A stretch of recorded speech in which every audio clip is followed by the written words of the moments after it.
Hey there, I'm Sage and you're watching D&D Daily, where we release new D&D content every day.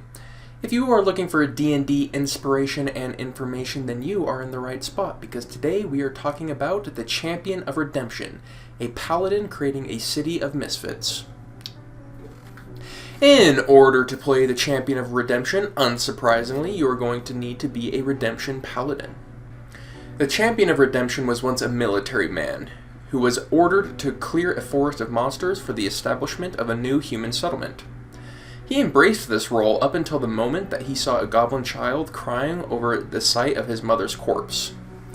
The paladin felt deep shame for causing this heartache in the child, and with tears in his eyes and a deep feeling of disgust in his stomach, he walked away from that battlefield as his companions continued the slaughter. Not knowing where to go, he stumbled into the nearest village and went into the nearest church, and he wept at the altar, presenting his sword as a testament to the evil he had committed. During this time, a peace fell over him, and he knew what he had to do. He had to change, and he had to be a better man. In his heart, the paladin made 4 promises, 4 oaths, and as they came to him, he spoke them out loud. Violence is a weapon of last resort. Diplomacy and understanding are the paths to long-lasting peace. As he said these words, a series of locks, designed to keep the blade sheathed, appeared on the blade. All people begin life in an innocent state, and it is their environment, or the influence of dark forces, that drives them to be evil. By setting the proper example and working to heal the wounds of a deeply flawed world, you can set anyone on a righteous path. As these words were said, the blood on the sword vanished, leaving the blade untarnished, and it began glowing a radiant glow. Change takes time. Those who have walked the path of the wicked must be given reminders to keep them honest and true. Once you have planted the seed of righteousness in a creature, you must work day after day to allow it to survive and then flourish. As he made this promise, a long golden chain wrapped around the hilt of his sword, requiring time to remove. A reminder to be patient before drawing his weapon. His final promise was given. My heart and mind must stay clear, for eventually I will be forced to admit defeat. While every creature can be redeemed, some are so far along the path of evil that I have no choice but to end their lives for the greater good. Any such action must be carefully weighed and the consequences fully understood. But once I've made this decision, I will follow through with it, knowing my path is just. After making this final promise, a knowing that this sword could no longer be drawn lightly without dire consequences swept over him. He swore to never draw this blade, unless he knew to the bottom of his heart that the sword stroke he would make would bring more good into this world than it would remove. The Champion of Redemption would no longer draw his blade unless there was an excellent reason. While he was unchaining it and unlocking the blade, he would give a prayer to go along with the action he was about to take. For example, the Champion of Redemption will sometimes find himself in a position of judge, and sometimes the condemnation would be an execution for the law broken. If this was the case, as he was drawing the blade, he would say something along the lines of, "I take no joy in this action, but for the safety and security of my people, this is something that must be done, and I will carry that weight." That would be the prayer he would give as he undoes the blade, and then he would pull it out, glowing. If this is the case, he would make the strike, do the execution, but he would never find joy in it. He would always be somber after having to take such an action. Some other prayers, or some other situations that might come up, would be there's someone past redemption that to the bottom of his heart he feels this person can no longer be redeemed. And again, there would be a prayer to go along with this, saying that his heart is broken to do it, but it must be done. And again, after the deed was done, he would be somber. Another reason he would draw this blade is because he's in the presence of inherent evil. This would be a special case because the sword would undo itself without him saying a word, without him making a move to do it. It would make the decision for him, knowing it's in the presence of inherent evil. Some examples of inherent evil might be the undead, or devils, or demons. As a DM, this would be really fun to play with. Imagine that there is a serial killer on the loose, and you're just walking through a town.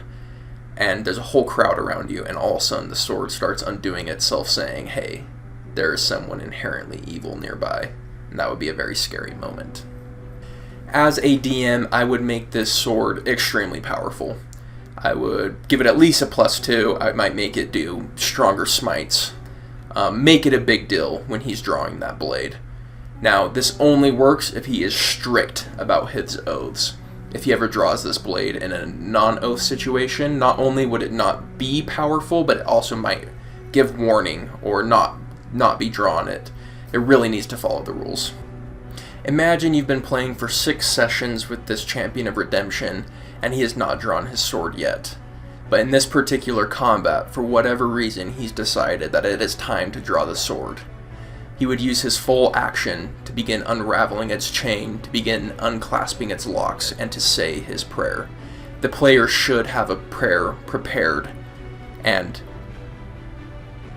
while he's saying it, you could just feel all the other players hold their breath. It should have that level of drama. After making these oaths, the Champion of Redemption set off to create a world in which his ideals were the norm. To this end, he is creating the Traveling City, a city of wagons where all of the unwelcomed in the world are welcomed. It's his life goal to see this city thrive. We'll dive much deeper into the Traveling City in our Interesting Settings series. The Champion of Redemption is kind-hearted. He is violence avoidant. He would rather solve it through talking or coming to a compromise. He doesn't like hurting people. He would kill if it became necessary, but he would never revel in it. He would always feel somber after having to do such a deed. He is also proactive in giving people second chances. He will always try to give opportunities and offer new paths for people who are on the wrong path to take to live a more peaceful and better life. And really, this is what the Traveling City is about. The Traveling City exists to give people an opportunity to live a new life. In combat, first and foremost, you would try and avoid the combat. You would use your excellent persuasion to try and convince him not to fight, or you might use some spells like Calm Emotions to see if you can avoid it altogether. If that fails, you would try and convince your party to approach fights in a non-lethal manner. Why kill people that may make the world a better place if given the opportunity? Even if that's not the case and they don't want to change, they should be properly judged by the laws of the land. Running around killing people is what criminals do, not heroes. So he would be much more likely to knock someone out, put them in shackles, take them to the nearest city, and have them go through whatever the city's laws are. That said, you are no fool. If the enemy is inherently evil or is too far gone, you would make the killing blow yourself. Again, you would not enjoy doing this, however. Take the Blessed Warrior fighting style. If your DM is flexible, take Sacred Flame as your main attack. So as written, you can't use Sacred Flame non-lethally, but ask your DM if he'll let that slide. It's fine if he doesn't, just use a mace and use it non-lethally, and then use your Blessed Warrior fighting style to grab Thaumaturgy and Guidance. If your DM does allow it though, grab Guidance and Sacred Flame. More often than not, the champion will not be using his sword in combat. The sword is not meant to protect himself, the sword is meant to only remove evil. To represent this, the chains and the locks on the sword should take a full action to undo. Your core combo is Inspiring Leader plus Bless plus Aid to give your party a massive buff. You are more of a full spellcaster type paladin than you are a martial type paladin, which is pretty unique. You would stay out of the fray and use Sacred Flame as your main attack. Of course, this changes a little bit if you're forced to use the mace. Sometimes you'll have to go in there and schmack, but still you would want to be more of a support than a martial. Out of combat, you are going to support your party. You will use things like Guidance, your Lay on Hands, Luster Restoration, things like that. You can also act as the face of the party with your high charisma. During your downtime, you are dedicated to building the Traveling City of Misfits. Recruit as many people as you can into the city. If you found a cave full of goblins where most parties would just go there and murk all of them, you would try and convince them to join your Traveling City. And if they do, give them jobs that fit goblins. Goblins make great hunters and scouts at night. Use them for that and support them and see if you can actually become friends with these goblins. Sometimes it'll work, sometimes it won't. Going along with that, get into your city design. How do you get your food and water? What do you trade for supplies? How do you protect it from raiders? What are its laws? What are the punishments for crimes? Get really into this, because if you're taking this character seriously, this is going to really be the core of your motivation and the core of why you're playing him. The Champion of Redemption is the judge of his city. He holds court proceedings in times of dispute, and he uses Zone of Truth to hear the testimony, so it'll be a really key spell for him. And of course, this would actually be a really interesting thing for a DM to jump into, is that you have a person who's in charge of a city and he's the judge of it. I would not miss that opportunity as a DM to give him really interesting disputes and see what decisions he makes as a judge. One of your favorite abilities while you play the Champion of Redemption is going to be the Emissary of Peace. It uses your channel divinity to give you a +5 to your persuasion, which you're going to use all the time to try and convince people to see things your way. You're also going to take the Inspiring Leader feat as soon as possible. You have a great charisma, and this is going to boost all of the health of your teammates significantly. Aura of the Guardian deserves a special mention because you can take all of the damage for one hit.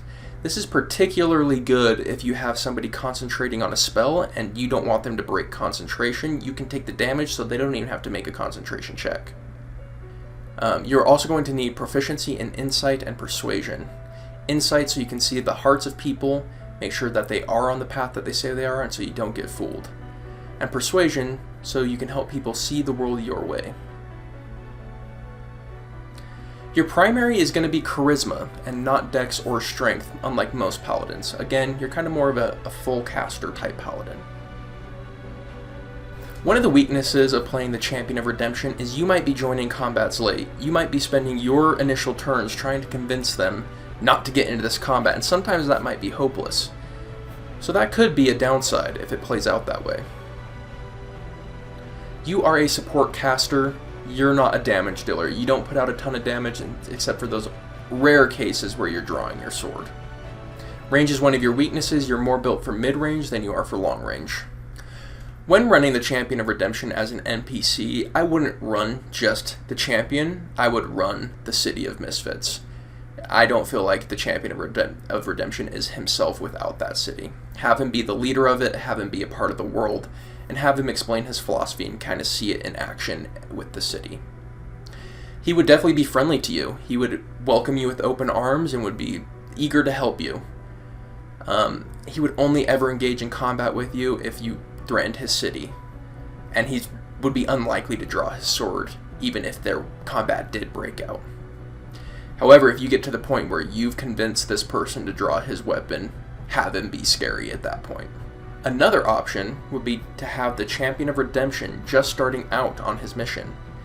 He might only have a small group of goblins as part of his traveling city and is trying to recruit more people. Imagine the party walking up to a group of goblins. If they fight, the goblins will fight back. And then the Champion of Redemption can come out and sort out the fight in the middle of the fray. Kind of an introduction to his character that he's a peacemaker. How would you use the Champion of Redemption in one of your games? What would you do to make him better? You can also let us know what you thought of this video by giving us a thumbs up or a thumbs down. Either way helps us know what kind of videos you're looking for. And on the next episode of D&D Flavor Builds, we're going to be talking about the fast-moving, hard-hitting barbarian, the Eagle. Hit the subscribe button because you're not going to want to miss it. See ya!